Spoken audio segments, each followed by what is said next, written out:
Salut tout le monde et bienvenue.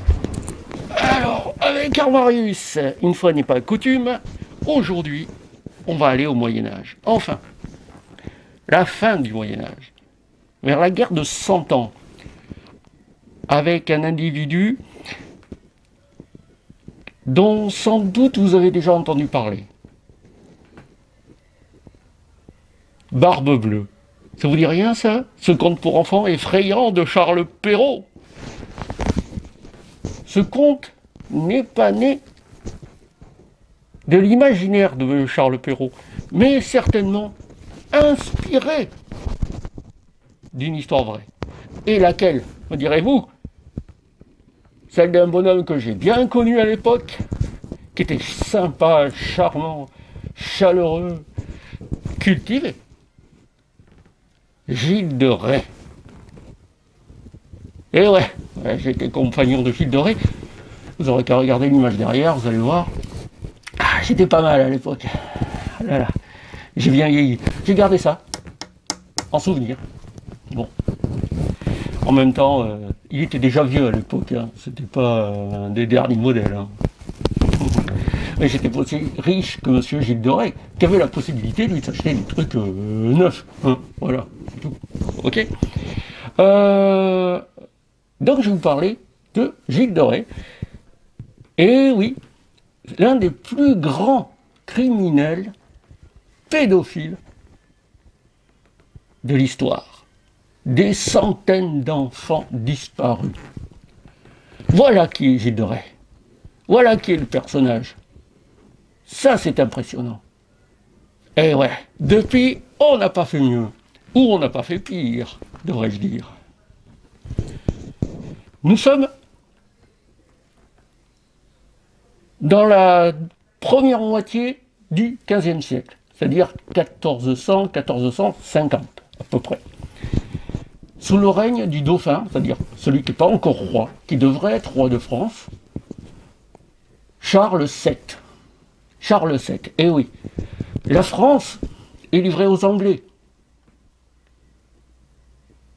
Je vous rappelle que les Anglais voulaient prendre le trône de France, parce qu'ils étaient descendants, eux aussi, directs de Charles Auguste, et qu'ils voulaient récupérer le trône de France.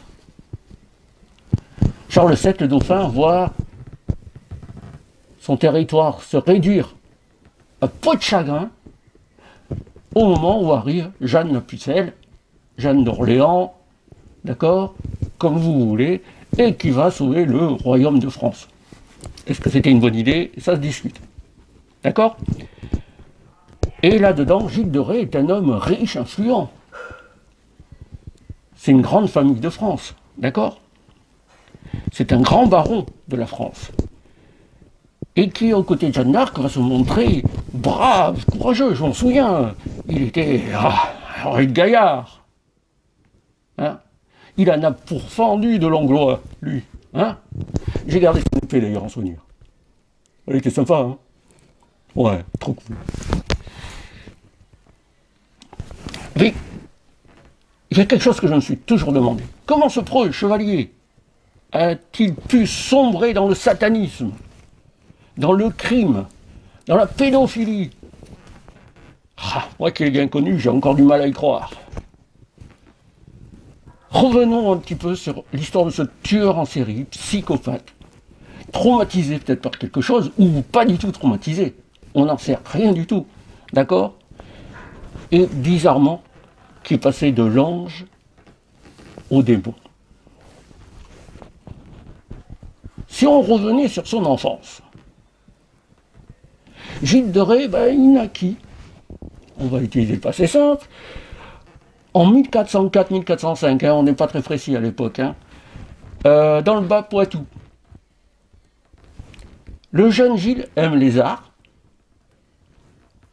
le théâtre, il aime lire, et tout ça nous fait penser qu'il a une très bonne éducation. Moi je l'ai connu, c'était un érudit, d'accord? Toujours entouré de grands maîtres, voilà, et en même temps est un grand chevalier. Son aisance au combat, sa fougue, sa force, hein, montre bien qu'il a été entraîné pour être un grand chevalier. Un chevalier complet, comme ceux du Moyen-Âge. D'accord? Mais en 1415, son père décède. Et sa mère se remarie très vite. Et elle va laisser le petit Gilles, qui a 10 ans, et son petit frère, à la garde du grand-père. Qui va chercher très rapidement à se débarrasser d'eux, d'ailleurs. Mais ils vivent dans l'aisance, hein, ils sont pas malheureux. Hein. Ils continuent à être éduqués comme des chevaliers. Et ce qui arrive, c'est que le vieil homme, le grand-père, va se charger de se débarrasser des enfants et de les marier le plus rapidement possible.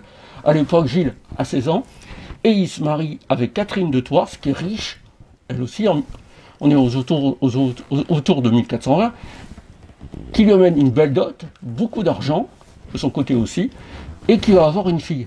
Il va avoir une fille avec elle, elle s'appelle Marie. Voilà. Et l'homme a 16 ans, et on voit bien qu'il devient robuste, nerveux, un bon chevalier, un bon combattant. Hein. Un mec comme on n'en fait plus, hein, n'est-ce pas?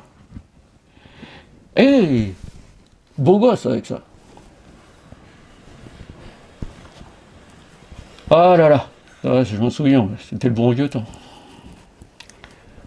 Tout ça, pour ça, c'est je te jure alors. Oh, je vais m'enlever ça parce que l'air de rien, je sais pas comment je supportais à l'époque un casque pareil. Que ça pèse, fait chaud là-dedans, en plus. Hein. Je vais le mettre ici, je vais le poser à côté, hein, parce que franchement, c'est incroyable ce que ça peut peser. Ça pèse plusieurs kilos. Hein. Enfin, plusieurs kilos. Enfin, c'est plus lourd qu'une casquette, quoi. Par là. Voilà, je vais pas le mettre sur mes lunettes. Voilà. Hein, je vais garder mon épée, ça fait bien. Voilà. Donc, je vous disais qu'on était avec Gilles de Rais sur quelqu'un de bien, quoi, au départ. Ouais, ça m'a bouleversé ce qui lui est arrivé par la suite. Bon, par la suite, Gilles de Rais va aller à la cour du roi. C'est un des fidèles de Charles VII, qui est sur Charles d'Or. Il n'est pas encore roi, hein. Je vous rappelle que ce n'est qu'un dauphin, on appelle ça le dauphin, celui qui va arriver comme roi. Et c'est là où arrive justement, qui va arranger les choses, Jeanne la Pucelle, hein, Jeanne d'Arc. Et le roi, enfin le futur roi, Charles VII, va lui demander d'accompagner sa nouvelle chef de guerre. Voilà. Hein. Le baron va la suivre partout. Partout, dans toutes ses batailles, hein, que ce soit Orléans, Paris, Meung, Jargeau, Patay, où on met une belle pâtée aux Anglais, à Reims évidemment pour le sacre du roi. Et il a toujours fait preuve de bravoure au combat, et je ne l'ai jamais vu avoir peur, incroyable. Pff. Ah là là, il était loyal, fidèle. L'amitié, mais alors, on pouvait tout le temps compter sur lui.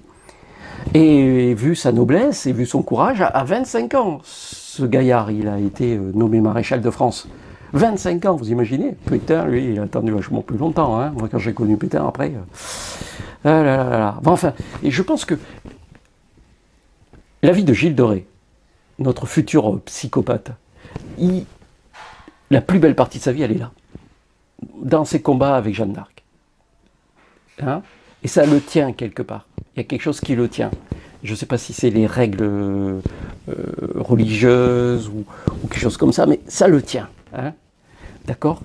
Mais comment il a pu sombrer après dans ces atrocités pareilles que nous allons voir par la suite. Après l'arrestation de Jeanne d'Arc, il arrête de toute façon de se battre contre les Anglais. Il se retire dans ses terres. Il va dans son château de Tiffauges, en Vendée. C'est là où est sa base, en fin de compte. D'accord? Après avoir vécu la guerre, il s'éclate un petit peu. Comme souvent les gens qui ont fait la guerre, après ils ont besoin de. Vous savez, après la guerre de 14-18, on a eu les années folles. C'est un petit peu ça. Voilà, c'est ce que va vivre Gilles de Rais. Il va essayer d'oublier, de s'éclater. Il va faire la fête. Il va acheter des manuscrits parce que c'est toujours un littéraire. Il va s'entourer d'une cour, d'accord, autour de lui. Et il va, malheureusement, tout ça, ça coûte, et il va dilapider son héritage. Voilà, en fête, en boisson, en tout un tas de choses. Et même, il va cumuler les dettes. Il va être obligé de vendre une partie de ses biens. Ça, je me souviens encore, quand j'ai appris ça, ça m'a fait de la peine. Et il va se tourner. Je ne sais pas pourquoi. Ça vient d'Italie, tout ça, hein, au départ. Et un peu de Paris aussi. Hein. Gilles de Rais va se tourner vers la magie noire pour refaire fortune. Et à l'époque, il y a quelque chose qui ressemble à la chimie, qui s'appelle l'alchimie. D'accord, al, le préfixe musulman, alchimie. Et qui parle du l'alchimie, c'est quoi au départ? C'est surtout la transformation de tout métal en or à partir de la création d'une pierre qu'on appelle la pierre philosophale, qui après, mon casque, pouf, je le transforme, c'est de la ferraille, je le transforme en or. Voilà. Donc, balèze le truc. Un truc vraiment à faire fortune. Si je peux transformer tout ce qui est en plomb en or, tout ce qui est en fer en or, c'est extraordinaire. Je deviens l'homme le plus puissant de la Terre. D'accord? Alors il achète tout un tas de bouquins, dont beaucoup écrits par un fameux Nicolas Flamel, et qui parle de la pierre philosophale. Il dit lui-même qu'il a réussi à la créer, sans vraiment le prouver. Et il se rend vite très simple que, en tant que, entre guillemets, je vais dire simple, parce que maréchal c'est un très très haut niveau, simple maréchal de France, il va être un petit peu bloqué par cette histoire. Il va être un petit peu... ouais, on me voit mieux comme ça, putain, pourquoi je ne l'ai pas mis avant? J'ai vieilli quand même depuis cette époque-là. Et donc j'en étais où? Ah oui, il va faire venir des spécialistes, parce qu'il se dit, moi, au bout d'un moment, je ne comprends pas. D'accord? Donc il faut que j'ai quelqu'un, ça reste un amateur. Donc il me faut des spécialistes pour arriver au bout. Ok? Et il va faire venir ce qu'on appelle à l'époque des transmutateurs. Les transmutateurs, c'est ceux qui travaillent sur la pierre philosophale. En fin de compte, des alchimistes aussi. D'accord? Et ce sont les seuls, pour lui, pouvant réaliser l'impensable. L'impensable, c'est transformer tout métaux en or. D'accord? Mais ça ne marche pas. D'accord? Ils n'arrivent pas à créer la pierre philosophale. Voilà. Donc il a beau avoir les livres de Nicolas Flamel. D'ailleurs, ce n'est pas qu'un personnage d'Harry Potter, du coup. Hein, vous avez vu? Haha, c'est aussi un personnage d'histoire. Je l'ai vu aussi, Harry Potter. Quand j'ai vu qu'ils étaient Flamel dans Harry Potter, j'étais déçu. Il a vraiment existé, moi je l'ai vu. Alors, je peux vous le dire. Mais ça marche pas. Ça marche pas. Il a beau avoir des transmutateurs, etc. Et c'est là où il tombe dans le satanisme. Il se dit, il faut aller plus loin. Il faut peut-être, puisque l'argent est mauvais, je vous rappelle, hein, être riche, c'est pas bien. À cette époque où la chrétienté est très très bien implantée, la richesse c'est l'enfer. Donc il se dit, peut-être que le satanisme va m'aider à poursuivre cette quête. Et là, il fait appel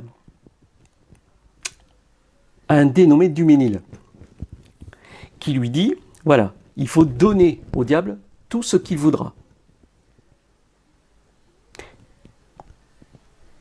C'est Duménil, ce gars-là, qui le pousse dans le satanisme. D'accord? Il accueille aussi dans sa demeure un jeune Italien de Florence, François Prelati. Voilà, un garçon très charmant, très, très spirituel. Et c'était un ancien prêtre en même temps. Un ancien prêtre, et oui, et un ancien prêtre qui appelle le diable. Bizarre, hein? Ouais. D'accord? Mais il s'attache à Prelati, à ce faux prêtre, quelque part, ou à ce prêtre défroqué, je ne sais pas trop, qui dit qu'il faut devenir un meurtrier pour appeler Satan. D'accord? Ça se bat, on doit se battre pour appeler Satan, lui dit-il. Et pour cela, tu dois tuer. J'ai tué. Lui dira certainement Gilles de Rais, j'en ai tué du monde. J'en ai tué des hommes, des femmes, des enfants pendant les chevauchées. C'est ce qu'on faisait toujours. Mais là, non. Ça ne suffit pas. C'est pas de l'ordre d'une bataille qui se dit noble et normale. Non, non, non, non, non. Il faut aller plus loin.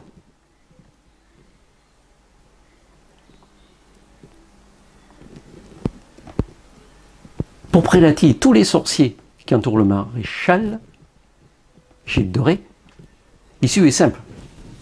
Il faut qu'il cède son âme ou commette des crimes.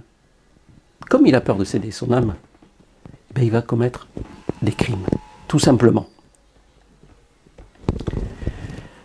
Il va succomber à la barbarie. Ouais, il va tuer, tuer, tuer, tuer. Et de préférence des innocents. Et qui c'est le plus innocent de tous? C'est les enfants. Et voilà. Et sa première victime va être un petit garçon. Lors du procès, qu'est-ce qu'il va, bien sûr, à un bout d'un moment, il va se faire choper. Hein. Même si les flics sont pas terribles à l'époque, il va se faire choper. D'accord? On n'enquête pas comme on enquête aujourd'hui à l'époque. Gilles et ses compagnons n'ont pas été capables de donner le nom de ce premier enfant, mais ils ont relaté tous les sévices qu'ils lui ont fait subir quand ils l'ont kidnappé. Alors, ils l'ont torturé, ils lui ont coupé les doigts, d'accord? Ils lui ont arraché les yeux, et puis après, ils lui ont arraché le cœur, et puis après, ils l'ont coupé en morceaux, et après, ils l'ont brûlé en offrande au diable. Vous imaginez un petit peu hein, la torture qu'il a dû subir. Mais ils se sont rendus compte que le diable ne se manifestait pas. Ce qui met en rage le maréchal. Donc il va aller plus loin encore. Pendant 8 ans, de 1432 à 1440, il va enlever des enfants. Dans l'Anjou, en Bretagne, en Poitou.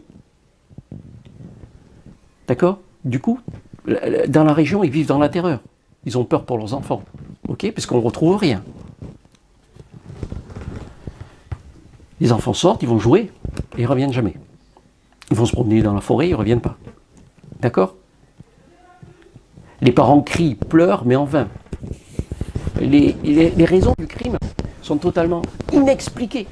On ne trouve pas. Tiens, c'est gênant au bout d'un moment, les épées. Attends, je vais la poser là maintenant. Et le maréchal va plus se contenter de les tuer, va les torturer, les violer. Chaque enfant va être torturé et violé, avant finalement être égorgé ou étranglé. Et il va utiliser le sang des enfants pour écrire des formules. Voilà. Certains corps vont finir tout simplement dans les latrines, c'est-à-dire dans les culs de basse-fosse, on les jette dedans, et puis voilà. C'est-à-dire que on passe à un grade au-dessus puisqu'on les viole. On va d'abord les violer avant de les torturer et les tuer. Le premier, ils l'ont torturé et tué. Il n'avait pas violé. Donc on passe au grade au-dessus où on va à l'encontre de ce qui est autorisé par l'Église. En plus, c'est la pédophilie, d'accord, qui est largement condamnée par l'Église. D'accord? Alors, ce que l'on sait sur ces tortures, sur tout ce que je vous raconte, ben c'est parce qu'on a eu un procès, grâce à un évêque de Nantes. L'évêque de Nantes, voyant tous ses parents désespérés, finit par envoyer des sortes d'émissaires un petit peu sur place, enquêter. C'est pas vraiment des enquêteurs, mais bon, ils vont se renseigner. Et là, on se rend compte que tous ces enfants disparaissent dans le même secteur. C'est bien délimité, c'est-à-dire dans le fief de M. Gilles de Rais, dans la région où il a ses châteaux. Et bizarrement, les enfants disparaissent au fur et à mesure de ces pérégrinations de château en château. Donc, pas besoin d'avoir un GPS à l'époque ou de localiser le smartphone du coupable.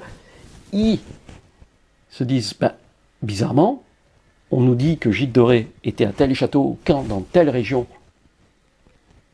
les enfants disparaissaient, et ça y est, on a le coupable. Ou c'est Gilles de Rais, ou c'est fait partie de ces hommes. D'accord? Mais les paysans n'osent pas porter plainte. On ne porte pas plainte contre son seigneur à l'époque. Vous voyez l'idée? D'accord? Et c'est vrai qu'il a des complices pour y arriver. D'accord? François Prélati, évidemment, le Florentin. Mais aussi, on a Monsieur Roger de Bricqueville, Gilles de Sillé. Ces gens-là font aussi partie de ceux qui ont trempé dans cette histoire de satanisme. Et une femme, nommée Perrine Martin, voilà, qui errait dans les villages et qui était agréable à voir, qui était très douce, qui était séduisante, avec une voix douce, qui attirait les enfants, et qui, du coup, les amenait à M. Sillé ou à Gilles de Sillé ou à Roger de Bricqueville, qui les ramenait à leur seigneur. D'accord? Ainsi, on a le témoignage aussi, des fois, ils allaient jusqu'à y repérer un enfant, mais qui avait tendance à rester autour de la maison, donc c'était plus compliqué. Donc, et il disait, nous allons le prendre chez nous et on va lui donner un bel avenir à votre fils, par exemple. C'est comme ça que on a le témoignage d'une dame qui s'appelait Perrine Loessart, la mère d'un petit garçon qui s'appelait Colin, âgé de 10 ans, et qui dit qu'on est venu la voir directement, et en lui disant vous n'allez pas pouvoir l'élever, cet enfant a l'air intelligent, il est mignon, nous on va lui donner une éducation, il va avoir un rôle important auprès de notre Seigneur, Gilles de Rais. Et la mère sentant qu'il y avait peut-être une promesse d'avenir pour son fils de 10 ans, on lui dit, elle leur dit d'accord, sauf qu'elle n'a plus revu. Et Gilles va trouver d'ailleurs à l'époque, dans son témoignage lors du procès, que ce petit garçon était fort bien choisi, et belle comme un ange, a-t-il dit. D'accord? Alors combien d'enfants a-t-il tué? C'est difficile à dire. Difficile à dire parce qu'on n'a pas les chiffres exacts. D'accord, même les historiens ne sont pas d'accord entre eux. Moi-même à l'époque, je me tenais loin un petit peu de cette histoire parce que c'était un peu dangereux tout d'un coup de se dire qu'on avait été amis avec lui. Le nombre à plus de 200 enfants paraît raisonnable. D'accord? C'est la base.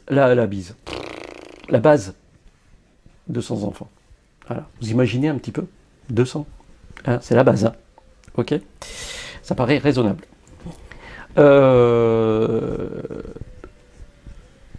Et même beaucoup plus tard, on a trouvé des traces abominables de leurs crimes.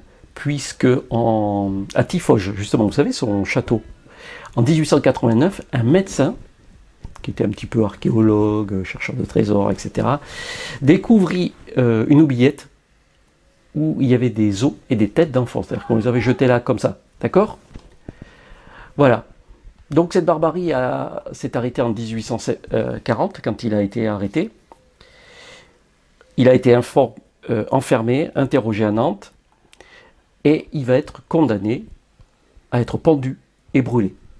Voilà, d'accord? Comme ça, il ne peut pas aller au paradis, puisque on doit être enterré entier pour pouvoir ressusciter plus tard. Donc quand on brûlait un corps, il ne pouvait pas ressusciter à la fin du monde.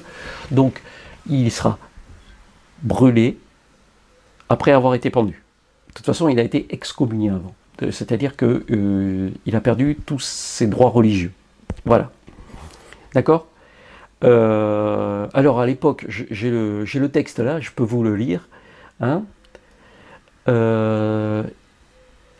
Il a été condamné pour perfidie, apostasie hérétique, ainsi que l'horrible évocation des démons, et avoir commis et perpétré le crime et le vice contre nature avec des enfants de l'un et l'autre sexe selon la pratique sodomique.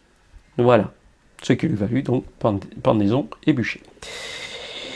D'ailleurs, à la fin du procès, il tombe à genoux, Gilles de Rais, et il crie « Ô Dieu mon Rédempteur, je vous demande miséricorde et pardon ».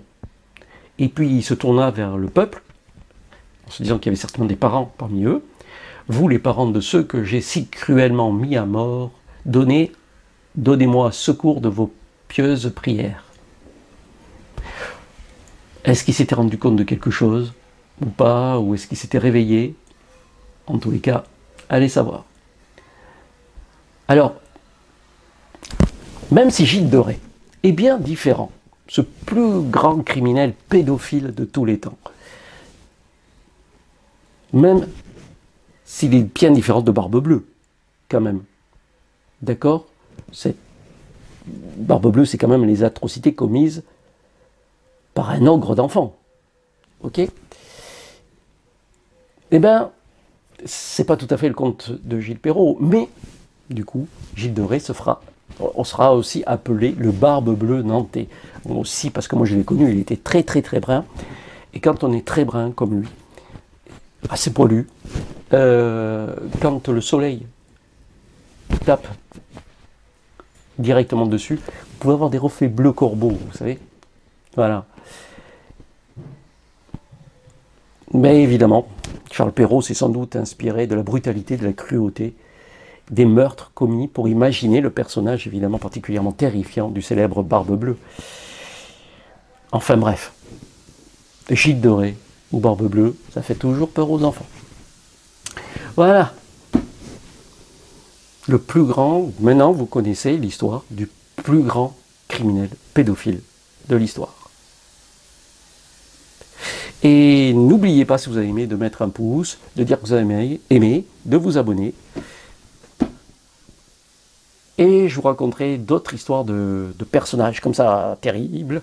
Promis, c'est promis, en plus d'autres sujets. Je remets mon casque parce que ça faisait longtemps que je n'avais pas mis. Il va falloir que je le nettoie un peu, il sent la rouille, hein, il y a de la rouille dedans. Il s'est un petit peu abîmé depuis que je ne l'ai pas mis. J'avais astiqué un peu l'extérieur pour la vidéo, mais à l'intérieur... c'est pas terrible. Bon, je vais m'amuser avec des potes. Voilà. Allez, salut, à bientôt avec Marius. Salut les gars, on y va!